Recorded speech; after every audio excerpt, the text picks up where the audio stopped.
That stopped everybody.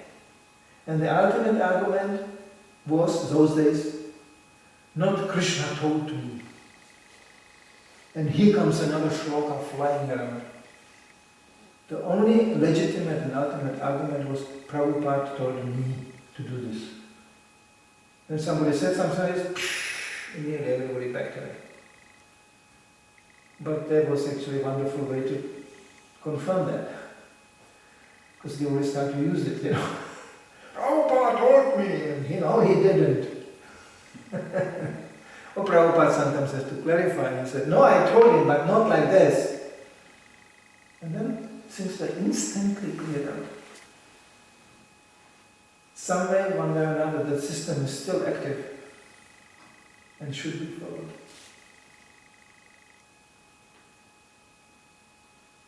But it's difficult. Once the faith and trust is hurt, it's very difficult to put it back, because it's kind of, you guys full of these suspicions. Who is the next to cheat me? Everybody's waiting. Who is the next to cheat me? So to really surrender your heart, where the power really comes from, oof, that's not so easy.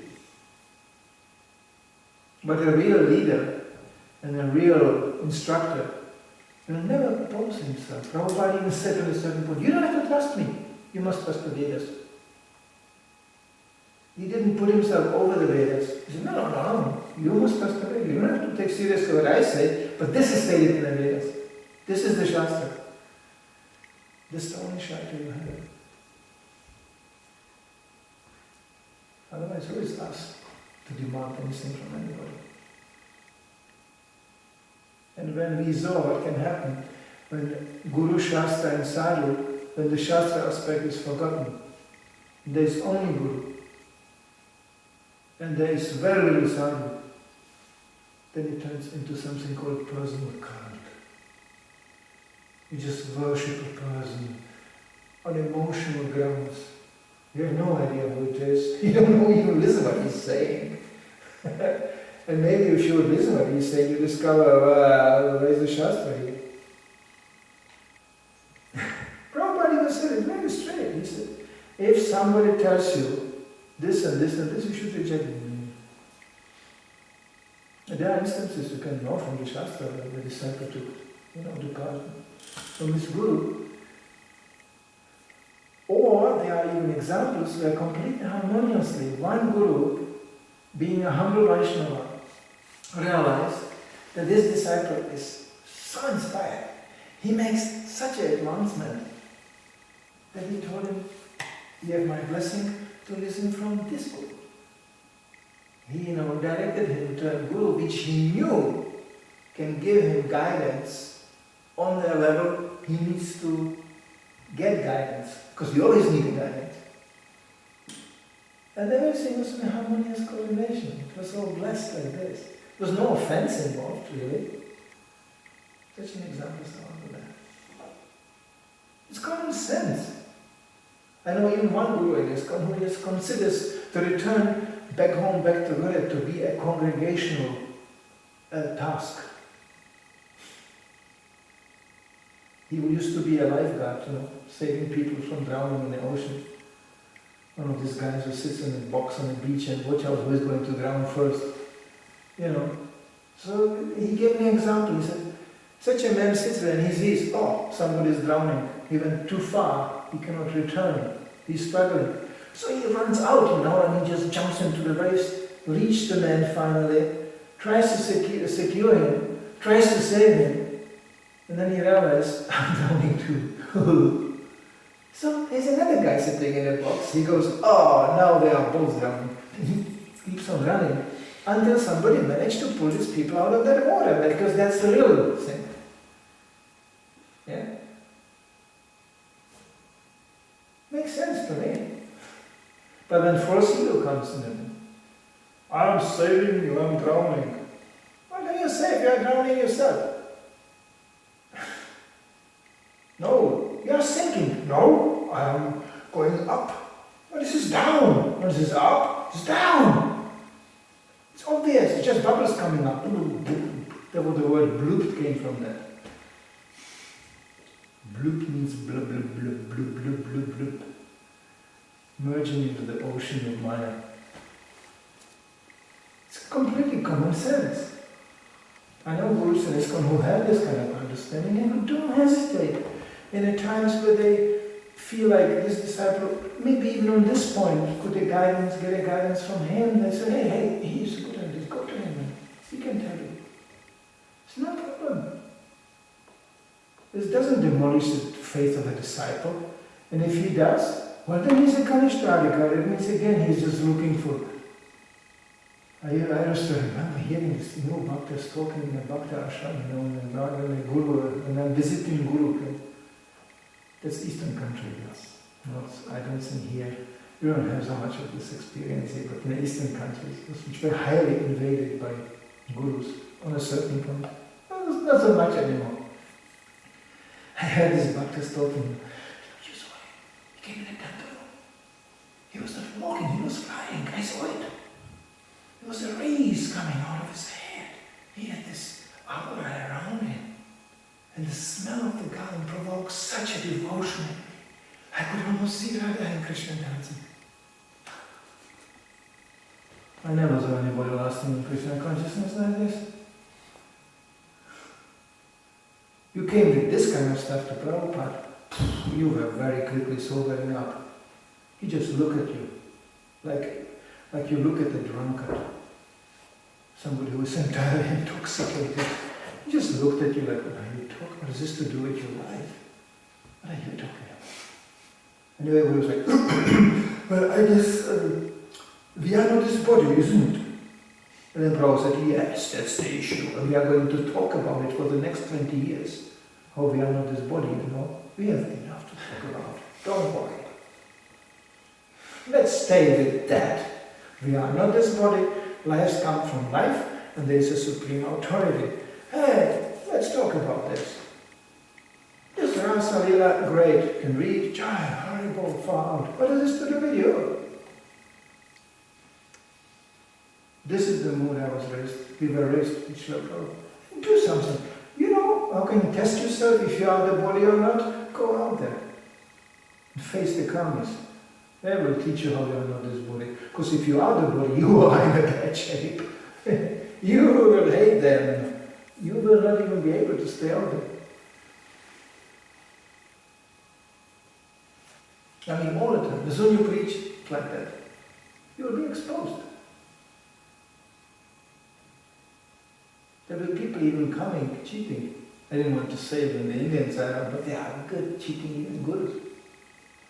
They come worship, Ashirwad blessing, and all transferring it all to the material platform they are operating on. If you are not on guard, they will put you there. You will become my good brother Bhakti Vikash Maharaj, you become a sofa guru. They will make you part of the equipment, Certainly not. Harikesha seeing a picture of one very prominent guru at that point, having children sitting on him, like garlanded almost with children like this. He just showing me, I will never do this. Being a leader of the kindergarten, that doesn't mean we hate children, but for sannyasis. What do you mean? But Grihasthas love it. Oh, we have such a nice Guru Maharaj. He is changing the nappies of my child all the time. This is how you stop being sannyasi. There's so many temptations coming to preaching. It's a dangerous position. If you are not sheltered, therefore we are really warning every new bhakta and new devotee, don't stick your head out too much into the preaching field without being protected. I was guarded like this. Of course, Sankirtan, they just threw me out there, swim or die. There was also some, but there was a heavy protection. I knew, first of all, everybody did the same thing. So I knew that's an activity which cannot kill people because these people are in bliss, they're in ecstasy. So when I do that, then maybe I will also become like this. And it was true. They showed me by example. Look, I was thrown into a water and I learned how to swim, so please jump in, It was very convincing, So that's how I survived. But one has to see, nowadays we have, of course, more experience and we are more mature in our approach. So one has to see who can take what. But one has to always, the principle is for everybody. If one is not secured, you cannot jump in.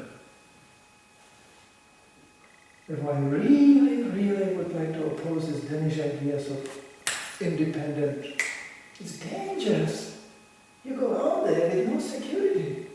You say, oh, I'm secured by the parampara. It's Bhakti Vinod and me, Really? Really? Hey, wait a minute. It's not really how it works.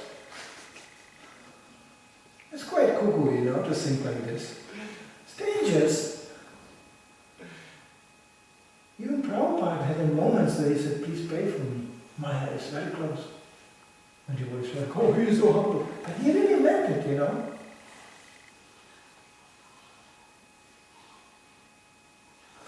said to me a certain moment, last night, Maya was very close, but I survived. It was like when Prabhupada came in, his eyes opened and he was like, oh, phew, Maya can be really heavy. She can. She can lead 10 minutes very cool. You need somebody else. You can mutate. I think that I can allow myself this joke. It's a joke, Can you imagine Chaitanya Chandra, meeting him in the park on the 1st of May, completely drunk, lying there with some girlfriend on the grass? Can you imagine that? Probably not. But that Maya can do. Maybe we will go to the next tree and there's Manidhara, lying there too, some bottle of drink. Hey, Gabriel, you're also here. I don't even tell you Hare Krishna in the face. I will still remember. Especially when I'm drunk. I saw really the voice, and the alcohol brings out even the Hare Krishna. I can't imagine what Maya can do to you. So one becomes very careful. Not fearful, but careful. Fortunately, there is always, if you are serious devotee and you have some mercy on you, there will be always somebody come slapping you around when you go off the track. Krishna will personally arrange for that. Somebody will tell you, you know what? You're completely cuckoo.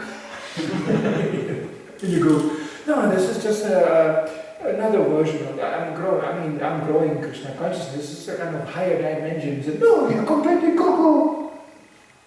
And when you're a serious devotee, that's the beauty of a real devotee. The alarm clock will go. Oh, really? Oh, no. How could I go even and sink in this direction? This is mercy. Therefore, Prabhupada stressed so much the association, which can be of all kinds of association. You don't have to sleep together in one room. Sometimes you can sleep with somebody in one room, you cannot be more far away from him. It's not really the physical thing, it's the obligation at heart you have towards the devotees. You cannot do that. You would like to do sometimes something really obnoxious, but how many people, anytime a devotee really falls down, how many devotees get hurt? They don't speak about this because they are nice devotees, but actually they feel very hurt. So by our sinful behavior, we hurt actually automatically so many others. So we have some responsibility. If you walk out of the door tomorrow and do who knows what, probably you know what you will do. Some people will be very hurt here in this temple. But because there is those things like this, okay, Hare Krishna, let's keep on going. But it's not nice. It really hurts. Because that's the only reason what we are doing here, so people can come and take advantage of Krishna consciousness. What's the use? What are we doing here? We don't need this. Gaurika doesn't need us. We need them. They are not here because they are thirsty and hungry. They are here so we don't completely space out. Because I know what will happen. I saw temples without leaders. If they are not entirely focused on preaching, it's immediately nonsense. And today, mega nonsense. They pull the laptops out and I can teach this temple without sadhana in one day. Just, you know, and then,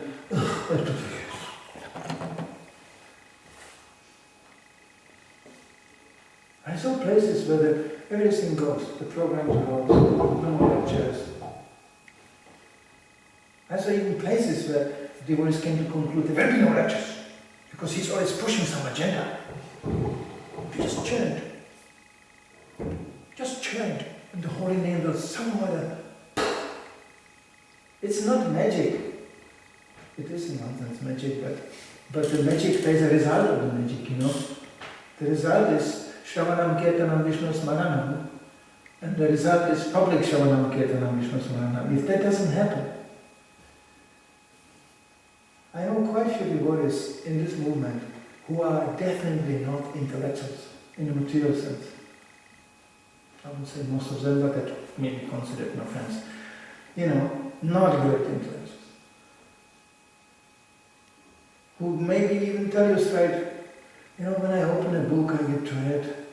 I have to take a rest at a certain point. So, can you check? Maybe they just went to darshan, but then the curtain is closed. You know, so, yeah. But they were dying to feed somebody prasadam. I'm discovering there's a whole movement of this, you know that? Like I'm invited now to Czech Republic, and this is all, feed them! Prasadam! They don't even go to a bank without a prasadam bag. You know? And people like it, of course. They think, hey, there's another Hare Krishna coming, he will feed me. Whoa! You know, ooh. And people kind of respond to that. They say, yeah, it's nice. You meet a Hare Krishna, you have immediately something to eat. You know, it's a nice connection you make that. Most of the people don't object to this. But they got this idea, this was good to me, it is good to him. That's actually the essence of preaching. Prabhupada got the instruction, it will be good for you and it will be good for them when you preach. So for them it takes the form of an intense prasadam distribution, you know. So whatever it is, the spirit is right for this to be maintained. So the more one feels actually obliged to devotees in general, the more one is secure actually in Krishna consciousness. And when you feel independent, being Krishna and his flute, yeah, good luck with that. Great. I'm not saying it doesn't work, but to work for whom? So when Prabhupada said, no, Krishna can tell you, then you could be sure he will, because Prabhupada says so. It was always going through Prabhupada. You know?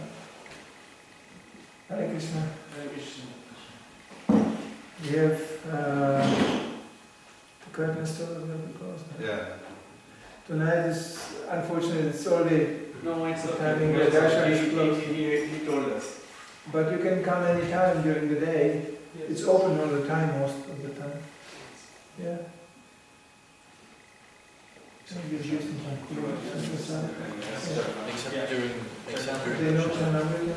Except during when we take prasadam, because we started doing that in temples, then it's also closed. Yeah, that's not problem. When they come, we take prasadam, they can take prasadam. No, so you don't get overrun here by hundreds of thousands. In India, I would never say that, because then you have 5,000 in front of them. Yes, and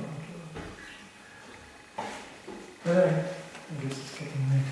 I never come to read something because there's not a particular point, but one could go and you should yourself extract things from the books. You will find amazing things when you... Anyway, any older devotee I realized doesn't read the books anymore like this.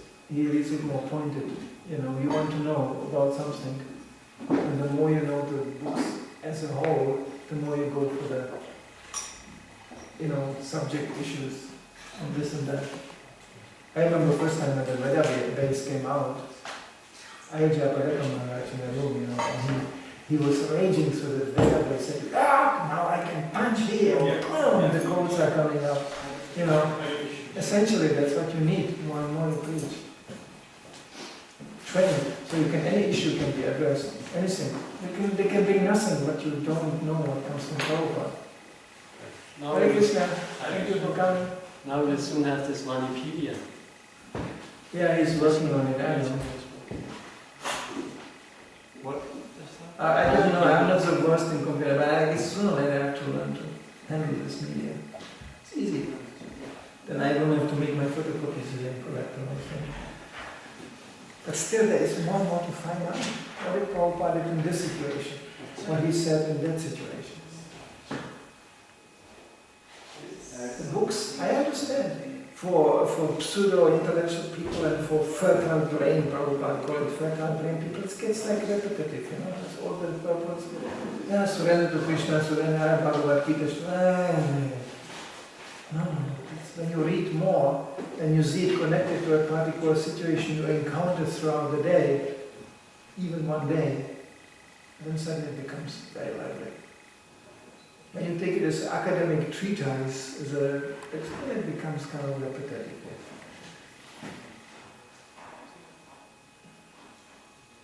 There's so much to get. Especially just connected to Prabhupada all the time. And then one is kind of safe. I just wrote it today to my spiritual mentor. You know what I just realized? I don't believe in anybody who is not connected to any authority. No woman will come in and talk to me if she's not under the protection of Guru and husband. As a matter of fact, anybody being misplaced, that's what I call misplaced, there's nobody to protect him. Nothing. It's just you standing in the middle of the landscape talking. How should I believe that? How can I place my faith into that? I don't find it in the system Prabhupada gave. I can ask Garitana, he's now good also hooked up on these letters right now. And he's also finding out, right? It's constantly. Prabhupada, in a very early stage, these devotees were 1 year old. Prabhupada made them to Shiksha Gurus already. All the time. As soon as somebody was trained a little bit in something, Prabhupada directed the new devotees to him. Not to himself. He even writes in his letter, don't write me these detailed questions. He said, how can I manage this movement when everybody asks me everything? Go to him for this. Go to them. Sometimes even issues in order. In all matters, this devotee should be consulted. Finished. Wow, you know what that means? In all matters, Jayananda Prabhu should be consulted. Then, in all matters, that means that's the local Shiksha Guru. Finished. It doesn't mean it's to be forever like that, but the principle is there. I grew up simply by the mercy of my godparents. And I can say, even some of them are dead, I'm not living in Krishna consciousness much anymore, but everybody of them tried to me with all honesty give the best he could. I cannot complain about one authority I had. I could, because I'm not instructions of such a kind. But today I wouldn't follow such a thing. I would ask, please, why should I do this? Where did Prabhupada say that? That could be a trouble. I go for that trouble. Yes, please, defeat me, smash me. But quote him. I'm not going to just, that I did. I already did that part. And it helped me. I was chanting, the first weeks on Sankirtan, the name of the temple president and the holy name, because I believe that the temple president is so divinely empowered, he will protect me too. And you know what? It helped me a lot. I met him 1 year ago in Germany, and I was still, he knew how much I worshipped him. But the life as it goes, was quite colorful for him too. Much more colorful than my life. My life is boring. My life is just the same thing, but his life went really up and down, you went through the roller coaster. So he looked and he put his hand on my thigh and said, I am not the one you always worshipped. You don't know what I am. And I looked in his eyes and said, believe it or not, I do know who you are. Still, I will forever praise you for all the shelter and the support you gave me when I joined this movement. And I said, that's okay. Because he did. What his personal problems may be and what he goes through, that's another chapter. That I could do nothing about anyway. That's his way relating to Prabhupada and Krishna. But, but what he did for me, anytime I could drop into his office and say, I'm in trouble, what should I do now? And he was so non-German, it was unbelievable. He was really calm, he smiled and said, no, we have to think further how we can stay in touch with the distribution. It's such an important thing, wonderful service you do. And he just by talking like this, I cool down, from the madness. I go out on the street, and then I just go on with a very different perspective. But this doesn't help. I had so many well-wishers. I had well-wishers coming to me and just smashing me to pieces. They didn't want to see me dead. I knew that. But it was heavy doses. Then I realized, why are they so heavy? And I realized, because they were heavy treated like this too. And it did good to them. They didn't die, so why should I die? Finally, you always get what you really need to get. And when something becomes really, so some used to say, when things become so cuckoo that you cannot understand anything anymore, then it's time to leave for fresh air, as he used to call it. Just Hare Krishna, yes, you are Gopi, you are Krishna, you hear the, wonderful, just enjoy the rasa lila here, bye-bye, and then you can just proceed safely, there's no offense in that, to just practice the normal Krishna consciousness and let them just, don't worry, this kind of rasa lila is fine, very quick there, and no, it's, so this is how I stay secure. Jaya. Okay, to continue tomorrow again. Srila Prabhupada ki Jai.